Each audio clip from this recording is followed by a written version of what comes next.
All right, good morning. I think it's live. I think we're rolling. Kind of a glitchy get off here, but we'll figure that out. Let me know if you guys can see me and hear me. Starting with a new system today, trying to get it rolling with one person is going to be a lot easier than two. But welcome to the Rise and Grind morning show. And as soon as you guys tell me you can hear me okay, we'll get rolling.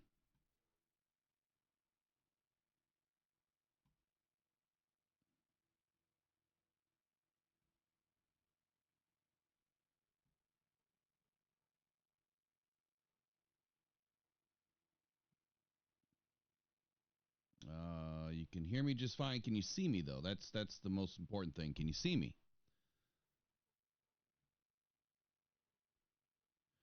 So today's show, we're going to be talking about Jack Campbell, who's had an excellent start to the offseason. Ryan, no. I think you guys have asked plenty of times, but no. The answer is no. All right, so it looks like we're good to go. Okay, I'll fix this in editor later, so we'll restart. Welcome to the Rise and Grind morning show. Look, we're going to have an excellent conversation here about Jack Campbell. It is Wednesday, June 5, 8:08 a.m., and we're going to get rolling. Jack is, man, he's playing like I've used this movie analogy before, a man apart, and that's just what he's playing like right now. He's combined, an excellent finish to his rookie season to now carrying over into 2024, where he's taken total command of the defense and his position. Now, there was a lot that came out of practice yesterday, and I'll have a few videos that are going to release today to talk about it. I had a chance to record them last night, but using the new system, I wanted to make sure everything was edited and looked good before I released them. So I'll get into all of the OTA stuff and the rookie minicamp stuff here this week. We have a couple of days left. I'm going to primarily do a lot of videos for it. There's a lot to talk about.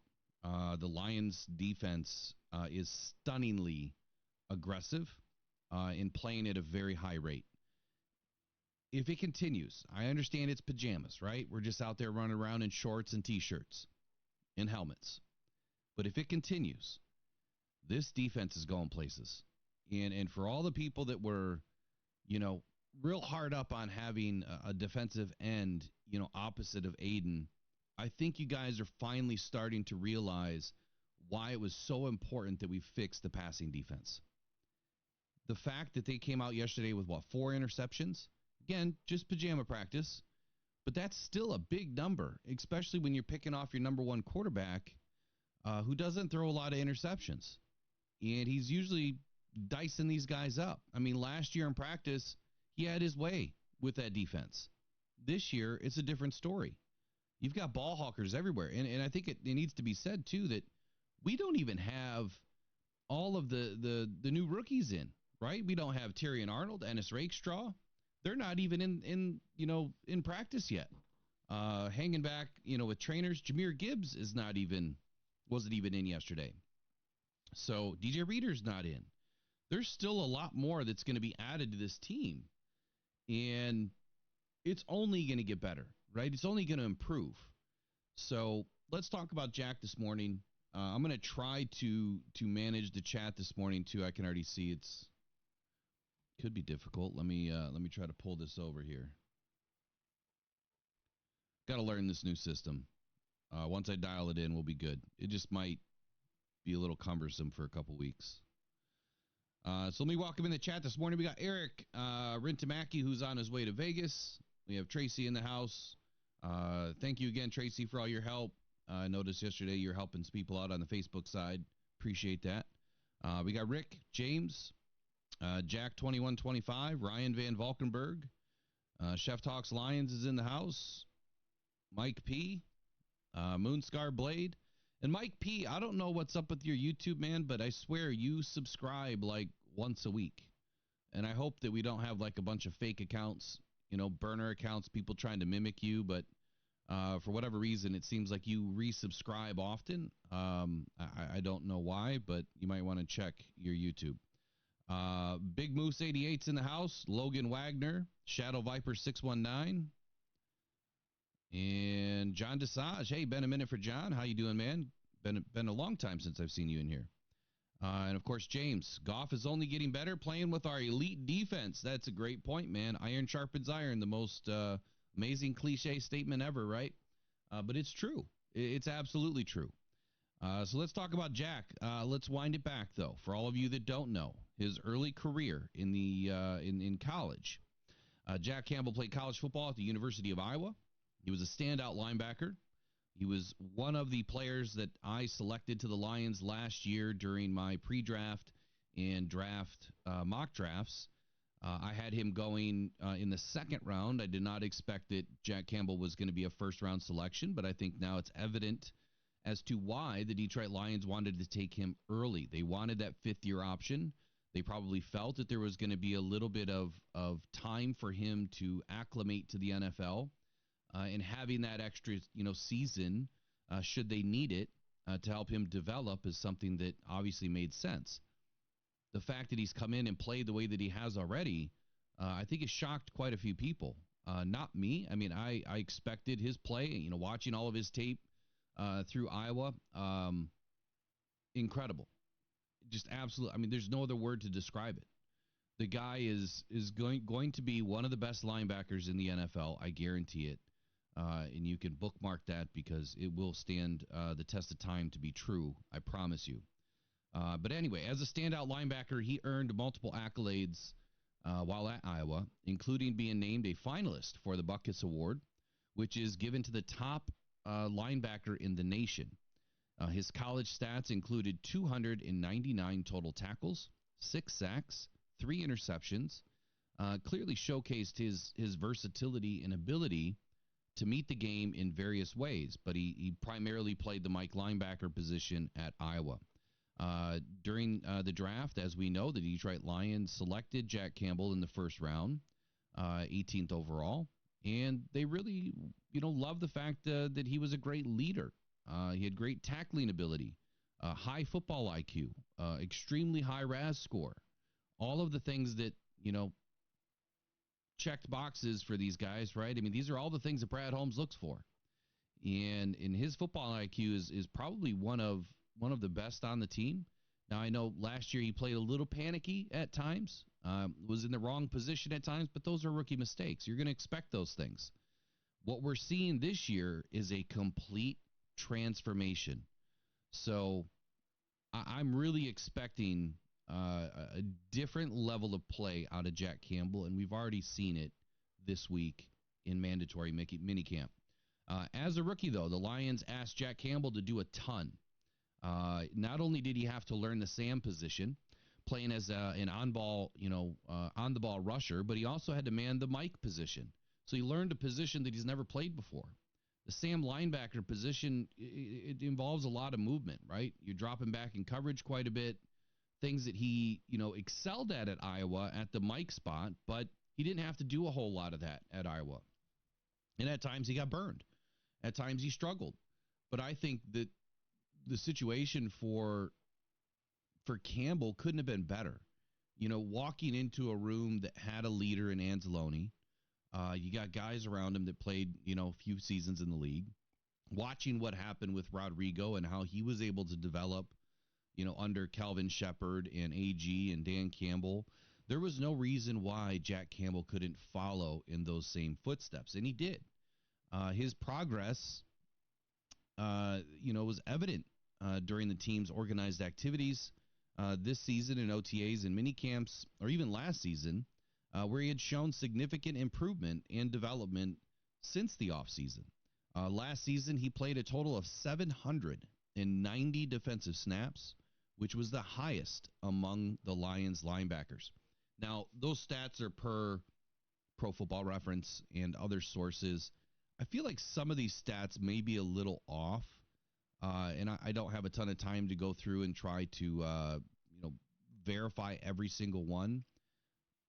But I think some of these are off, like his missed tackle percentage, like we'll get to here in a minute, because I have two numbers, and it's a stark difference.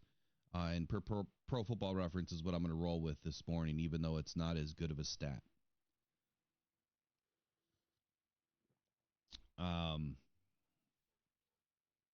Rick, I must have missed your question or your statement. You said you're going to keep your comments to yourself on that one. I don't know what you're talking about, buddy. Was it based on something I said about Jack? You can let your comments fly, man. There's nothing wrong with that. Let's see. Chef Talks Line says, do you guarantee that he might possibly, could maybe be one of the best linebackers in the league for sure sometimes, like C.J. Stroud? I'm not sure what you're saying there, Chef, but yes, I do guarantee that. And I got some information on C.J. Stroud that you guys are going to love. And shout out to you, Chef, for finding that little nugget, because that's going to be a video today. I thought that was an incredible video.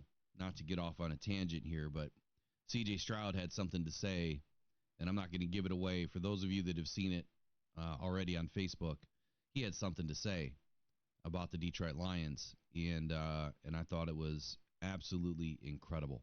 So I'm gonna do a video on it today, and we'll talk about it for a minute. So let's see, offseason development for Jack Campbell. So this year we expected a lot.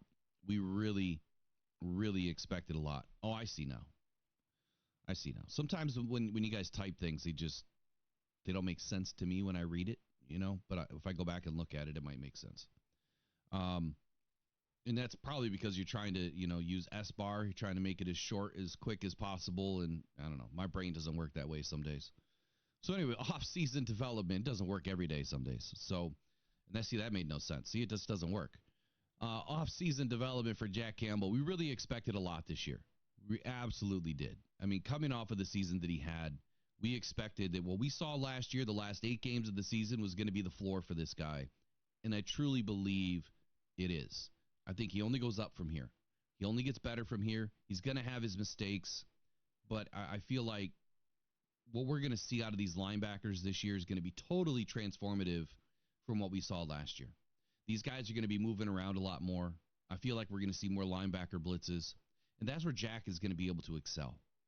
He really excels with movement laterally, and to be able to see him getting north and south more often this season, I think is going to be something that we're going to just have to get accustomed to and feel comfortable about it. I think that we'll see maybe 6 sacks from Jack Campbell this year. Last year he had 2. Maybe we'll see 6. That's kind of where I'm thinking it goes this year.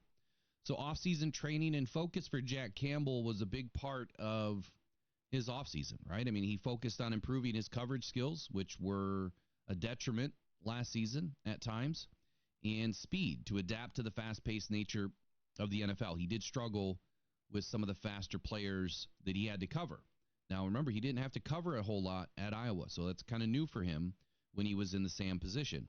He worked closely with Lions coaching staff this offseason, particularly with linebackers coach Calvin Shepard, to refine his techniques and understanding of the defensive schemes. If you remember last season, there was a time where Aiden Hutchinson kind of had to grab Jack by the back of the shoulder pads and throw him to the other side of the field. He was lined up in the wrong side, and he was supposed to be on the ball, but on the other side.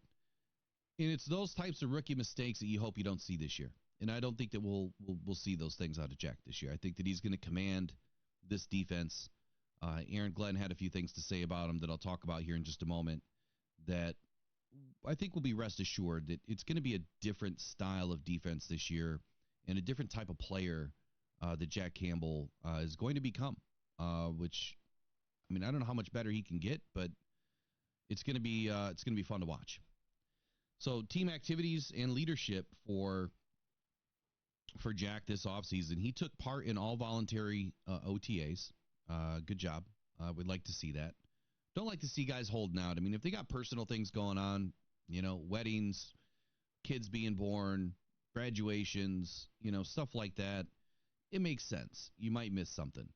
But if you don't have anything going on, you're just sitting at home playing Xbox or whatever, you should probably be at OTAs. Campbell took part in all the voluntary OTAs and was noted for his leadership on and off the field again this season.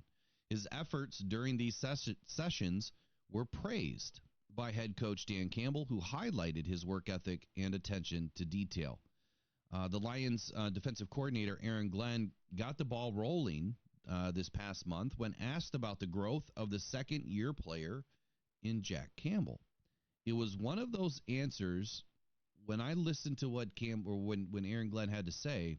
It was one of those answers that kind of perked my ears up a little bit. Like, okay, we knew this about Jack already, but this is a little bit different coming from DC. So here's a quote by Aaron Glenn. He says, "Let me tell you, first off, he's a man."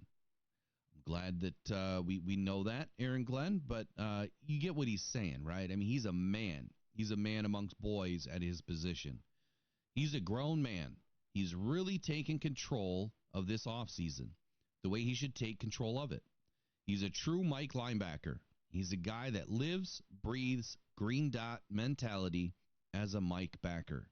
Then just watching him on the field, his zone drop, his mentality as far as going after the football is outstanding. We only had 2 days of practice, and he's doing a heck of a job. And the way he's leading men as far as defense is impressive to see. I don't think it's talked about enough. Maybe in social circles or maybe at your career, you have that leader, right? You have someone that's leading the team, someone that's leading the office, whether it's a top salesperson or it's a regional manager or it's a national director, whoever it is, right? Store manager, whoever that leader is supposed to be.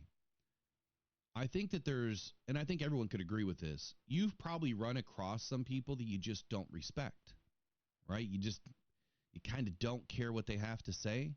And I'm not saying to go about life that way, but if they're in a position of authority, obviously you should, probably do what you need to do. But it's hard when you don't respect somebody. It just makes your job that much tougher. If the person that is leading you is leading by example, not just words, but putting the work in, right? They're not going to say it, they're going to do it. Now, there's some leaders that they can't do it, so they teach it. And then there's some leaders that can do it and teach it. And then there's some leaders that just do it, can't teach it. So in this case, when you have a young guy on a team who's trying to develop into a leader because he has the green dot mentality, right? He has to wear the green dot, which is leading the defense, calling the plays, making sure people are in the right position. That takes respect. Players have to respect you. If you go out there and completely crap the bed, nobody's going to listen to you because they don't respect you. But if you go out there and you work harder than everybody else and you put the effort in, and even though you might be making mistakes, you own it and you move on from it and you don't try to make that same mistake twice, that's where the respect comes in. And to hear this coming out of Aaron Glenn, this is what perked my ears up. Yeah, it was kind of funny that he said, "Let me tell you, first off, he's a man," and then following it up with, "He's a grown man." There's a difference there in that type of verbiage and when he said it and how he said it. That Jack Campbell is coming in as a respected man on this team. And that's the floor for Jack now, right? Now he has to show why he deserves it. He has to show why these guys around him, these grown men around him, these alpha dogs around him need to follow in his lead and follow what he's saying. Now, he may not have all the answers yet. We don't expect him to. But he's going to go out and grind it every single day until he gets it right. So this is what I love about Aaron Glenn and identifying these things about the players and bringing it forward and letting the players know.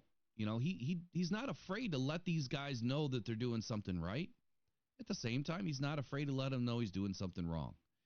And I think that this is only going to help Jack Campbell grow with this type of mentality and leadership and respect among the other defenders on this team. So good morning. We've got a few more people that just joined this morning. We got Manuel Carrera, King SJ, Ornery U of M Dad.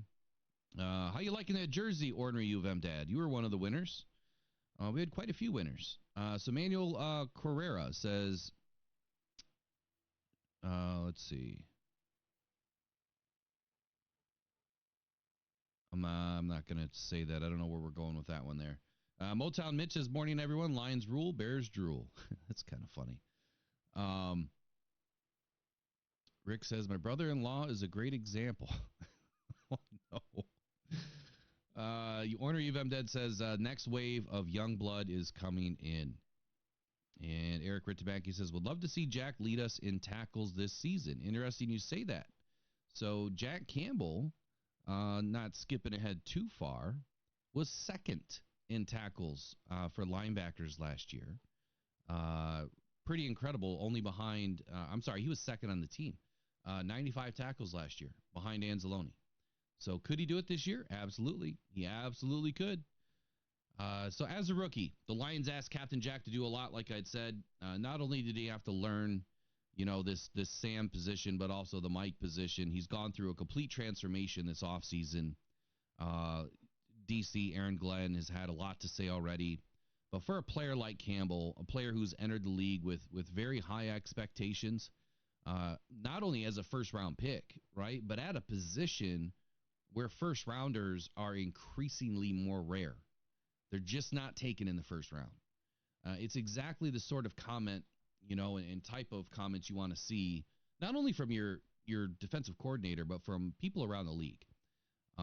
It's exactly what we want to see, right? His first year in the league was full of ups and downs. He had some mistakes, perhaps some overthinking and some panicking along the way.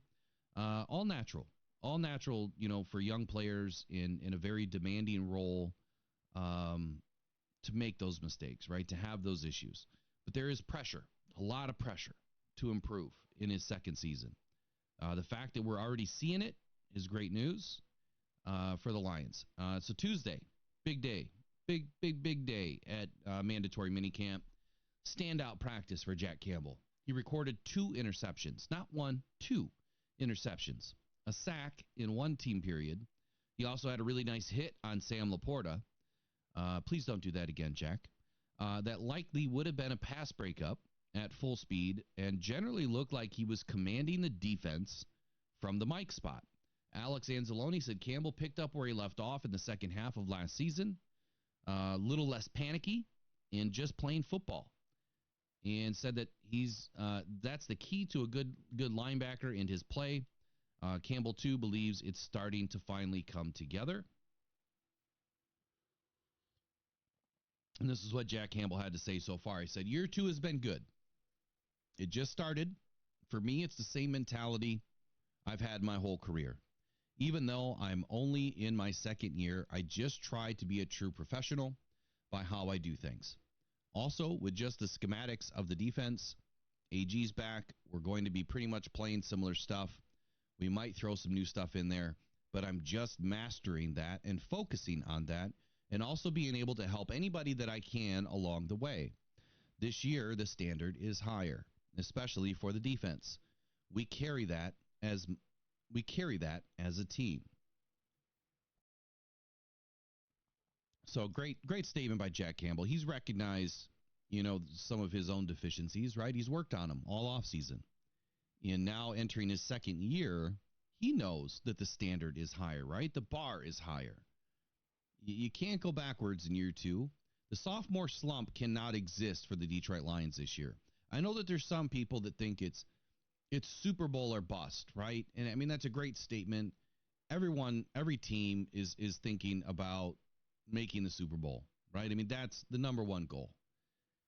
It's really hard to kind of have that mentality when you win as far as you have in a very long time. As far as you have ever in 30 plus years, right? And you just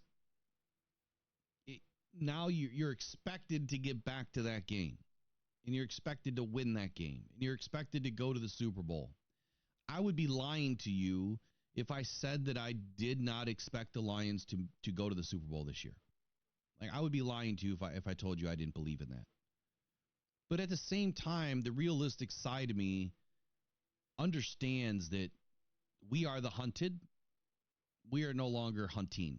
Even though Dan Campbell just said we're hunting, right? We're going to be at your front door kicking it in. I get it. I mean, I absolutely get it. I understand what he's saying. But now the tape is there, right? The gig is up. The story's out. Everyone's seen what we're able to do. And now they're coming for us. Like, we are the game that is circled every single week. They want to get at the Lions. So it's going to be a lot harder for this team to do what they did last year and still maintain that same level of wins. So it's going to take a lot. It's going to take a lot more than it did last year to get back to that same position. Steve K says, bring it. Steve K also says, good morning. Tracy says, Jack is going to ball out this season. He's going to pass Anzalone in tackles. Love it. John Desage says, I love the chip on the shoulder approach from the coaching staff and players from last season.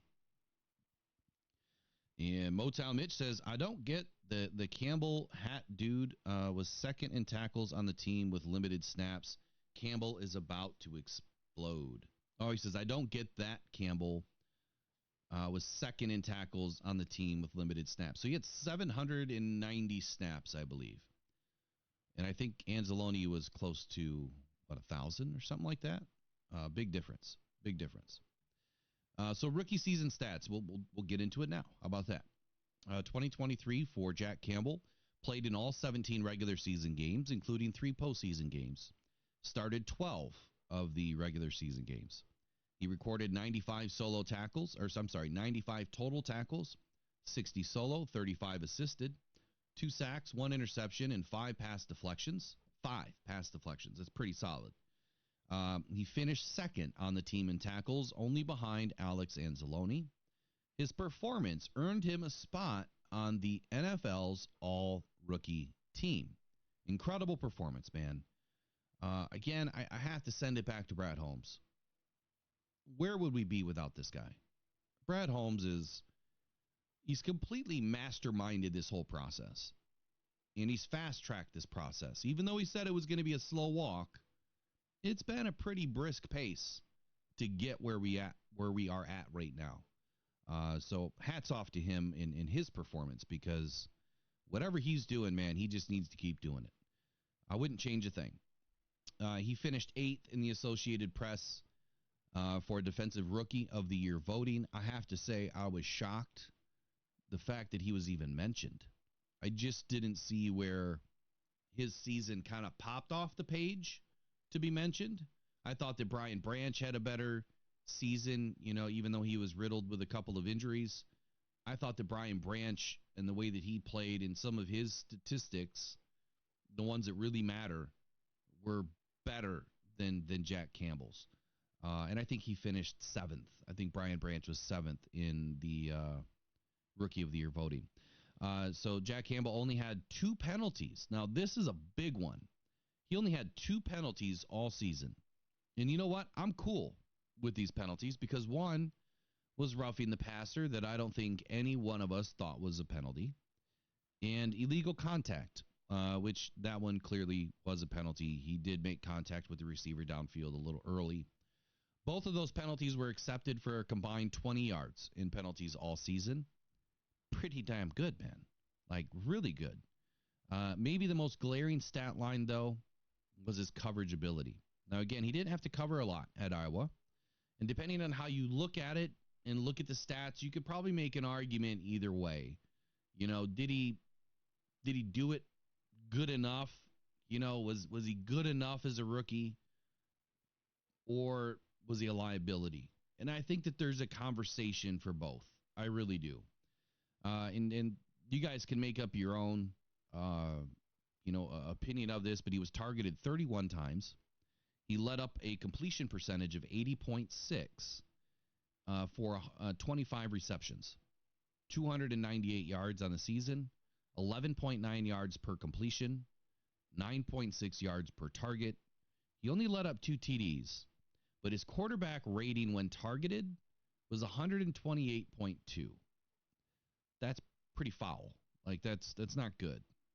So the argument that I would say is that when you look at the games, the fact that he was only targeted 31 times the entire season over those regular season stats, I believe. Here, let me take a look. I think those are regular season stats. Yeah, 31 times in 17 games. So barely 2 passes a game. The problem that I have with it, though, is in week 1, it was a 33% completion percentage. Week 2, it was a 67% completion percentage. And then week 3, 4, 5, 6, 7, 8, he gave up 100% completion percentage. That's where I have a problem. And then 9 and 10, he was in that 60, 70%. Week 11, 100%, then 75%, then 100%, then not targeted, then 100%, then not targeted, then 100%. So where are the two arguments here? Well, the argument is every time a pass is thrown Jack Campbell's way, it's completed. That's a problem. So I hope that gets cleaned up. We need to see that completion percentage dip quite a bit this year. I'd like to see it below 68% would be a great goal to have this year. I think if he can drop 12 points off that completion percentage, that would be great. The other problem that I had is, one completion for 25 yards, 3 completions for 35, 3 for 22, 3 for 46, 2 for 57. Those are the issues that I have with his coverage ability. Now, he'll get better. The other problem that I had was in the postseason. And we'll talk about some missed tackle percentage here in just a second, but his completion percentage against the Rams was 100%. He was targeted and they completed 1. And in the postseason against San Francisco, they targeted and completed 3 for 30 yards. No TDs, though, in the postseason. So quarterback rating went down just a little bit in the postseason, but still at 113.5. That's just too much.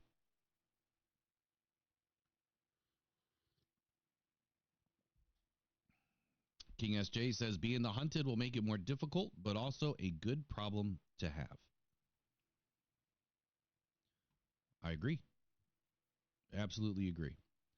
So let me move on here with Jack Campbell. He says, or as I said, the most concerning aspect to his statistics last season, not only talking about the completion percentage, but this is a big one for me. And this is where you see Brian Branch excel. And this is where Jack Campbell's going to have to get better. Yak yards. So Jack Campbell led up 127 yards through the air and 171 after the catch. So giving up way too many yards after the catch. We need to see Jack dropping these guys where they catch the ball as much as possible because, getting those first downs over the middle, that was a big problem for the Lions last season. We have to be able to control the middle of the field. Now that we have a wide open camp competition per Dan Campbell just yesterday, and then I'll get into his press conference again later on today, and we'll be talking about a lot more of this stuff tonight, is they don't really have any defined positions right now anywhere, but primarily the back end of the defense. It's wide open. It's wide open, and they're already playing this good. Like, they are in the best position I think that they've ever been in as a team. This is probably the best I've ever seen them in, to be honest with you. Now, 2014 is, I know I reference that season a lot, but that was probably one of my favorite seasons watching the Lions over the last, 40 years. Was 2014. It's probably one of my favorite seasons. Well, post Barry Sanders era, anyway. So getting into mandatory minicamp. Minicamp performance, man. He's really showed out already. At the 2024 mandatory minicamp, Jack Campbell continued to impress as he has since day one. Reports from the Lions camp highlighted his 2 interceptions during a session, showcasing his improved coverage skills. So the fact that he's putting it together, it's early, right? It means nothing right now, but at least it's showing us some improvement. He also demonstrated his readiness to take on a leadership role, often seen organizing the defense and mentoring the younger players. Coaching staff comments, defensive coordinator Aaron Glenn emphasized that Jack Campbell's understanding of the game had taken a significant leap, making him a candidate for a more central role in the defensive unit. Head coach Dan Campbell also mentioned that while no starting positions are guaranteed, Jack Campbell's performance has put him in strong contention for a starting linebacker spot. I think it's crazy that we're at this position in the season and there's no starting positions really defined. But at the same time, when you look back at how they operate as a team and how Dan Campbell does his business, What is the one thing that he always says every season? Whether it's to the rookies that are coming in, the veterans that are coming in, the guys that have been there. Excuse me there. He says the same thing every year. You've got to earn it. You've got to prove it, and you have to earn it. And then when you earn it, you have to keep it. And you have to get better. Every day, you have to get better. And that's what I love about how they do this every season. At this time of the year, it's like open competition. Who's going to show us who they really are? I don't care if you were picked number 1, first overall. I don't care if you were picked in the 7th round, last overall. If you come in and you beat out the guy next to you, you're going to earn a spot. And if you continue to play that way, you're going to be a starter. And the minute you lose that ability, we're going to put somebody else in. And you know what? The guys are fine with that. They'd rather have it that way. I think that it speaks volumes to this team and how it operates versus all of the other teams. You know, Eric mentions the Bears quite a bit in how they're out buying their team, right? They're not building their team. They're buying it. And I think that that's a very big difference when you look at how the Lions have developed their team. They didn't buy it. They developed it. They brought guys in through the draft. They developed them. And now these guys are earning spots with regular rotations or starting positions on this team. That is how you build sustainable success. That is how you build a roster that year over year continues to get better. But the fact that now you level the playing field completely from day one, and you say, I don't care if you're making $30 million a year or $300,000 a year, you're going to come in and earn it. And if you beat out the $30 million guy, so be it. I'm not going to put him on the field just because he's costing us a ton of money. Now, I don't think that the front office would love that, and I don't think it's happened. Right? I don't really think we've had that kind of a glaring, but you get what I'm saying, that kind of a glaring issue with how much someone's making and they're on the bench. But I'm not going to put it past Dan Campbell that it wouldn't happen. Now, there's not too many guys that are making $30 million a year, but you get what I'm saying here, right? It doesn't matter who you are, where you were picked, or how much money you were making. They want the best 53 guys on this team, and on game day, they want the best 22 or 25 to play. And I think that's the best way to develop your team. And, you know, it keeps the camaraderie between the guys on a different level, a higher level, right? They know each and every day they can come in and do their best and win. And if they just do their best, they got a better chance at earning a spot and being part of this team and its future. Before I get into some more the statistical analysis here, please do me a favor. If you guys have not taken a chance to subscribe to the channel and you appreciate this type of content, I would urge you to subscribe to the channel. We're almost at 5,000. I haven't checked yet today, but as soon as we hit 5,000, the helmet giveaway starts. And then every 500 subscriptions after that, we do helmet giveaways. We're also going to be doing memberships here pretty soon. So you'll have some content that is not shared everywhere else. You have to be a member to be part of it. It's something new that I haven't done. I don't think that we're going to put a ton of money to it, but there's some things that we're trying to build towards in the future. Obviously, by liking the stream today, we'll help it get in front of more Lions fans. That would be a huge favor to us. Appreciate all of your help there. You guys have been great. So some more statistical comparisons and advanced metrics here on Jack Campbell. Compared to other rookie linebackers from 2023 draft class, Campbell ranked highly in total tackles and was among the top 5 for pass deflections. His Pro Football Focus grade for 2023 was a 76.3, indicating a very solid performance across all of the various metrics and KPIs that evaluate these guys. His tackling efficiency, so this is where things kind of get funny. His tackling efficiency was among the best on the Detroit Lions roster last season. He had a missed tackle rate of only 5%. I don't know where this stat came from, because according to Pro Football Reference, which I have pulled up right here, which has typically been spot on, his missed tackle rate for the first 17 games was 9.5%. That's a big difference, right? You're talking about hardly ever missing a tackle to missing almost 10% of your tackles. And to be honest with you, 9.5%, that's really good. Like, it really good, especially for a rookie. Alex Anzalone has bounced between 12%, 17%, his entire career. So that should kind of give you an idea of just how good that number really is, especially if it is 5%. But I'm going with Pro Football Reference at 9.5%. Campbell's coverage grade improved from a mid-tier rating early in the season to one of the highest on the team by the end of the year, which this is why some ratings don't matter as much as others, because when you look at the QBR or the QB rating, the completion percentages, the targets versus yards, the yak yards, those I think are better measurables as to how your player is actually playing. But his coverage grade improved to one of the highest of the team, reflecting his development and adaptability. Pro Football Focus, PFF, gave him a grade of, like I said, 76.3 for his rookie season. Solid all-around performance in his rookie year.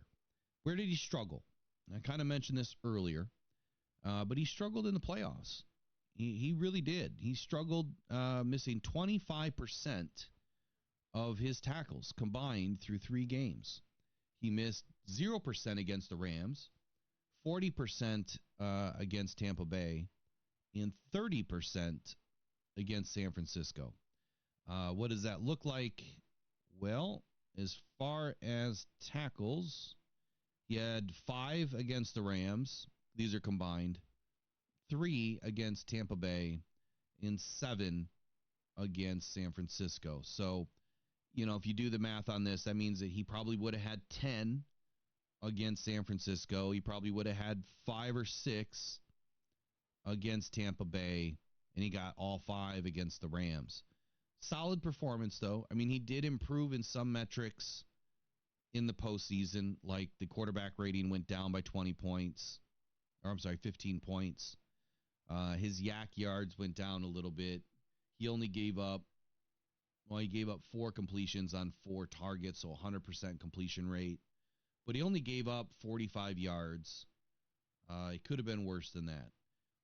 But those numbers got to get better this year. I think that's where he's gonna attack it this year and just get better. Brent says Captain Jack will be much better. He has to. Chef Talk says also the like button requires smashing it, so get to it. There you go. Smash it. Shane Smith says tired but can't miss the Lions talk since I moved to Michigan. Michigan is still in my heart. I mean, how could you ever let the Lions get outside your heart, man? I mean, I think they've captured everyone's heart across the nation, across the world, honestly, over the last 36 months here. Tracy says, yes, smash that like button. Shane Smith says, I already smashed it. Love it. What else we got going on in here? Brent says, one thing for sure, our coaching staff develop players really good. That's something that some teams just don't have. And what else we got in here? So if you guys have any questions or statements, I guess now would be the time to try to get them in. Since I'm running through everything here, we'll be able to answer some questions or try to get you some answers to some things if you guys have any questions about Jack Campbell. Personal insights and background. So background and personal drive. Jack was born and raised in Cedar Falls, Iowa, the land of nothingness out there in Iowa.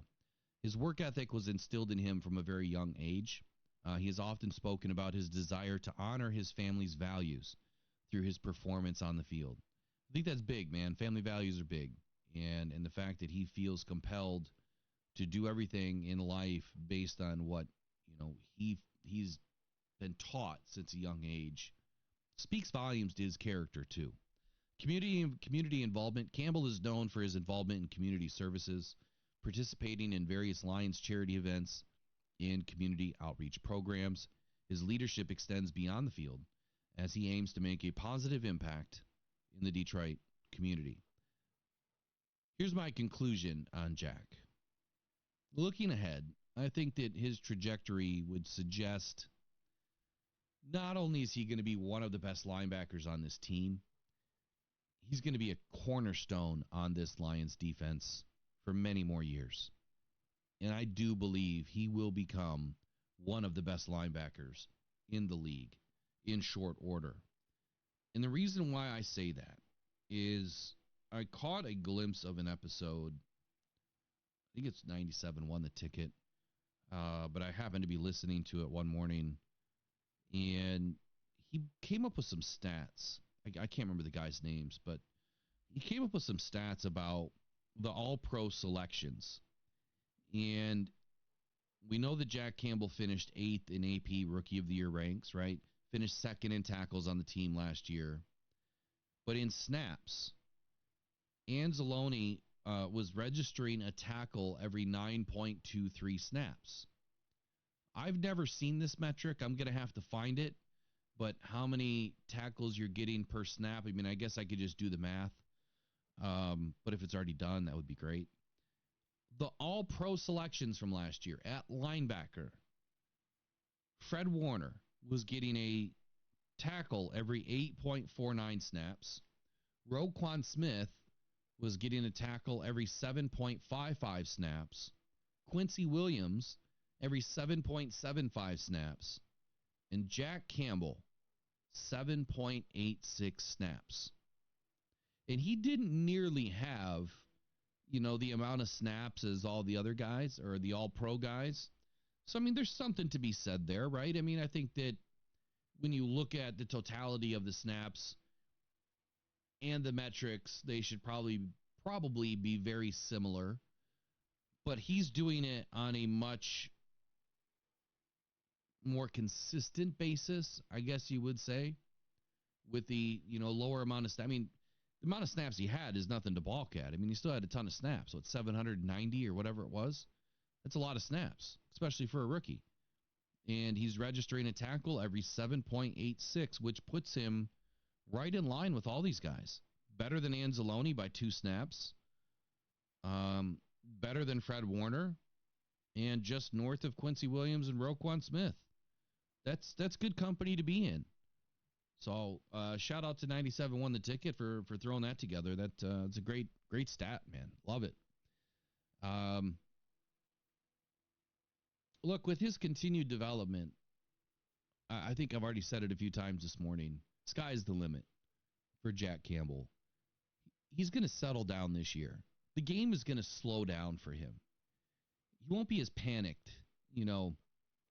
First 7 games, 8 games last year, he was kind of all over the place and trying to adjust, but you could tell he was panicked. Last half of the season, he started to settle in. This year, seems like he's already settled down quite a bit. And when the game slows down, you're able to play faster. They say you can play with your hair let down or however, hair on fire. And that's what we want to see. I don't think that Anzalone wants to burn his beautiful locks, but we need to see him get back to playing, with his hair on fire too. His journey from college to the NFL has been seamless. Like he's really done an excellent job. The fact that he's developing into a good leader already will speak volumes into this season as to how well this defense will play. But that's really all I wanted to discuss this morning, was get into a little bit about Jack Campbell. Peter Van Larhoven says, Jack is such a humble young man, extremely happy that he's on our team. Shane Smith says, Jack has like a very cool demeanor. When you listen to Jack talk, I mean, it seems like he's kind of, I don't know, maybe a little rough around the edges when he speaks, but at the same time, he is just so kind of effortless. Like it just rolls right off him. He doesn't have to think too much about it. He knows who he is. He knows what he wants to do, and he's going to do it. He's all ball. I mean, I guess that's why you think he's a little rough around the edges, maybe. He's all ball all the time. The guy loves football. That's why he's a Detroit Lion. And listening to him speak, I think it's very evident that he loves what he does, and he's doing well. So congratulations, Jack Campbell, for a quick start this year. I'm hoping, and wishing you nothing but continued health, but I'm hoping that this year is a breakout defining year for you. We need it. The Lions need it. This defense needs it. But I can already tell you what's going to come up next tonight when we talk about the rest of the defense, mini camp, and how it's gone so far, mandatory mini camp. Dan Campbell wants to get 3 really good practices out of the veterans. This is all about the veterans. They'll continue to develop the rookies thereafter, but this is getting that veteran work in and getting these guys up to speed so that when they come back for training camp, they're ready to go and they can get it all in. But this is the time for Jack Campbell to really set himself apart from the rest and take ownership of this defense, and I think that he will. The fact that, and we'll talk about this tonight, but the fact that we have this revamped defensive backfield. Aiden Hutchinson said a defensive end's best friend is a cornerback that can lock it down. We're starting to see just how important that's been and what we've been missing. I can't say that last year we got off to a start like this. Wasn't anywhere near this. Even though we had Chauncey Gardner coming in, Emmanuel Mosley wasn't really doing anything yet. We just didn't get off to a start like we did, with Cam Sutton even.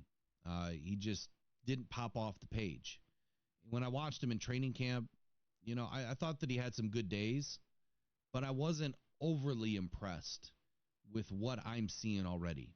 When I listened to Amik Robertson speak, he's all confidence, man. He does not care who's in front of him. He does not care where he's lined up. He is all confidence. He is confident in his ability. He knows what he wants to do, and he's going to go do it. Carlton Davis, same way. A little bit more soft-spoken, but he's another leader. You can clearly see why Brad Holmes targeted these guys in the offseason. And to match them up now with Terrion Arnold and Ennis Rakestraw, and Sion Vaki, man, popped off the page yesterday, too, with a touchdown, diving touchdown as it was, showing off his exceptional hands. But we haven't even seen a whole lot of him yet in the defensive side, or on the defensive side of the ball. But it's coming. And it's coming, and Brad Holmes and Dan Campbell have both said it's wide open. So I'm excited about it. We're going to talk more about it tonight. I'm not going to give away all the nuggets. There should be a couple of videos popping off today. It's a little rainy here today, so we should be able to get some work in. I can stay inside today. So that's it for today's morning show, Rise and Grind. I think tomorrow morning, Chef is going to be on with us tomorrow. We'll be starting right at 8 o'clock in the morning. And got a question that just fired in from Casey. Who do you think FIP is tagging for returns? Vaki and Khalif? I think that Vaki and Khalif they're definitely part of it, right? Vaki doesn't have extreme speed. Here's what I would envision. Vaki's going to be a special teamer through and through. We know that about this guy. He's going to be an exceptional special teamer. With the new kickoff rule, I think that we're going to see a few different formations come out of this. I mean, they're very limited on what they can do, but you have 2 guys back there. So I think that you're going to see Vaki being one of those guys, potentially. But the primary kick returner is more than likely going to be somebody with some speed. And the reason why is this opportunity lends more credibility to the guy that has blazing speed. If you can get past that initial, line, I mean, you're 5 yards apart, 7 yards apart, whatever it is, and they make contact, by the time you catch the ball, they're making contact. And if you can squeeze through a hole, you're gone. So if you're not using a guy with speed, it's probably not going to happen. You're not going to be able to return a kick. And I think that's the goal. I mean, it's always been the goal to return the kick. So I think we're going to see some guys with speed back there. I wouldn't be surprised if we see J-Mo back there once in a while. I wouldn't even be surprised if we saw Gibbs back there. Now, I don't think it will be a constant, right? I think that they'll probably mess around with some things in camp, but they'll dial it in. And whoever has the most speed, which isn't Khalif Raymond either, but he's pretty damn fast. I think that Khalif Raymond was like 3rd fastest on the team at one point. Let's take a look.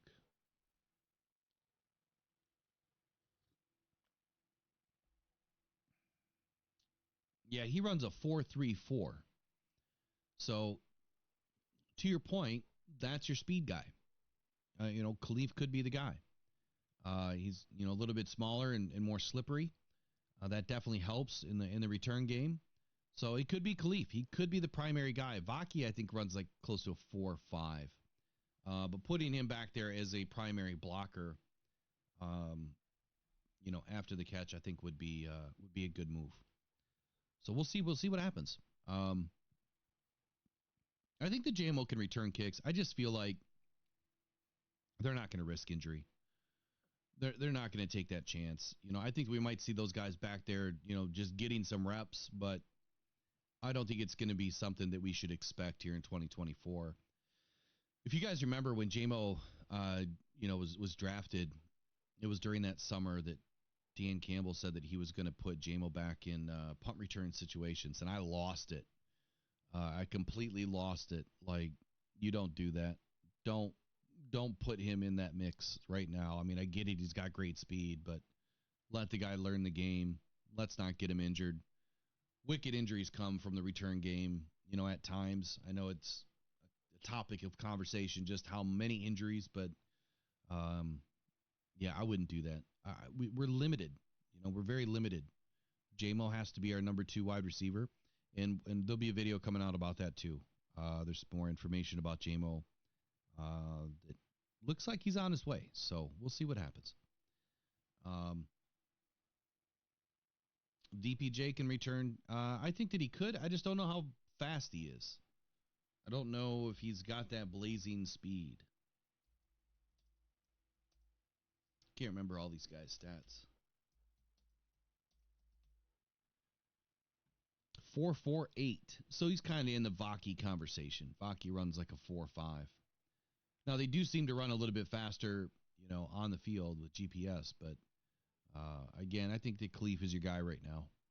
So, good point, Casey. Good question. So that's it for this morning. Update on the tickets. They should be populating. I don't know what's taken so long, but it has to go through some sort of accreditation through Eventbrite. They have to review it all, and then it gets posted. So if it's not up, it should be up today, I hope. But yeah, I have to go through a very lengthy process to get everything verified. So it's all legit. But all right, you guys have a wonderful day. I'll see you tonight. We'll be doing Off the Cuff tonight, 8 p.m. Might start at 7:30, but plan on 8 p.m. I think it's already scheduled for 8 p.m. And back tomorrow morning with Chef on the Rise and Grind Morning Show. Enjoy your Wednesday, everybody. Go Lions.